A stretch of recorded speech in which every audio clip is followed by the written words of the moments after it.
Good day to you, sir, and a pleasant day to our audience today. Now, causality in criminal law is one of the most fundamental focal points in the legal justice system since it is the factor which determines who is in fact culpable for a crime or not. Now, Adolf Reiner offers us an insight into how the legal system must work in order for the legal system to be just and to avoid instances of injustices happening. Now, on the concept of causality in criminal law, the main question confronted by Adolf Reiner is basically on what grounds must culpability be based upon?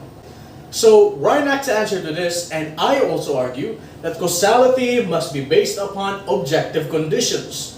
What I mean to say is that criminal causation must be based on facts. So on what grounds or what are the facts that we must consider in order for us to determine who is truly culpable for a crime? Now, there are three main points highlighted by Reinach. The necessity of free will for responsibility basically argues that in order for one to be responsible for a crime, he must have acted the condition out of his own free will. The second one is the necessity of awareness. Now, this argues that the person who was the cause for the condition for the outcome must be aware of the probability of the outcome happening.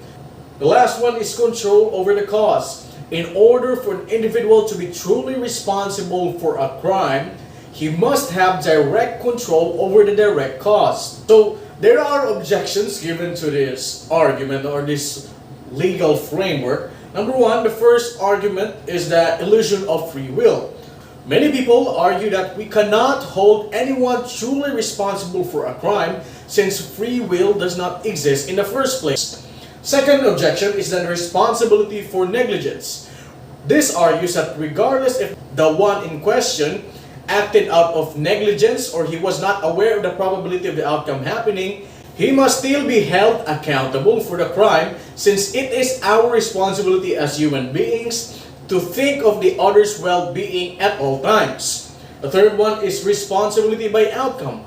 Regardless if the person did not have control over the direct cause of the outcome, he can still be held responsible since regardless of what the intention of the person was for his action, if a more severe outcome happened, then that outcome may still be attributed to the person. So my response to these objections given is first, counter-suggestibility. The human capacity to be counter-suggestible and to deviate from our dogmas at any given time that we may choose proves the existence of free will. The second response to the second objection given is our human limitations. We cannot always account for the other person's well-being at all times, though it may be our moral responsibility, since we as humans have human limitations. The third response to the third objection given is the theory of proximate cause. Though I do not argue against the premise given of the objection, nevertheless, that person cannot be fully held liable for that outcome. So, for our final points before we conclude this Privatisimum, the three main points is a must. The three main points are the necessity of free will, the necessity of awareness for the probability of the outcome, and control over the direct cause. Though our concepts discussed today are closely related and intertwined with the legal justice system, it is, however, not limited to the legal justice system. It can also be used by people to be applied in their daily lives, especially when a person or another human being does something wrong to the individual. Ladies and gentlemen, thank you for lending your ears. I truly hope that the concepts we discussed today would be of use now in your daily lives and in your future endeavors. Thank you, God bless, and have a great day.